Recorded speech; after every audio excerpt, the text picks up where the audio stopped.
So hello everyone, welcome back to SPECTRACS. Now we're going to see question number 9. They've asked us to print this series and as well as this series. First, we'll try to print this series. So for this, we have to use the for loop. So for I in range, inside the for loop, there are three parameters. First is the start, next is the stop, next is the step. So our starting value is 1, right? So 1. Our stop value is always n minus 1. So we want till 40, so we have to print 41.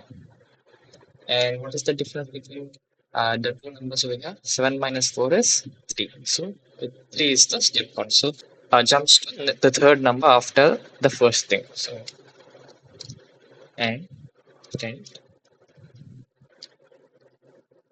I. Let's see how this works.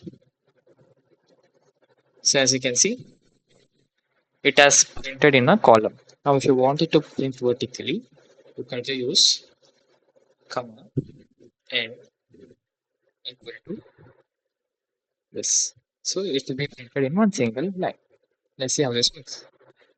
So as you can see, the output has come in one single line.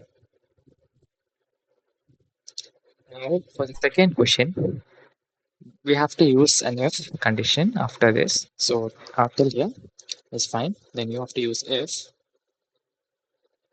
I is divisible by 2 equal to 0. So if it's an even number, I want it to print it as a negative number. So print minus I. Otherwise, print the normal number. Else, print I. So let's see how this works.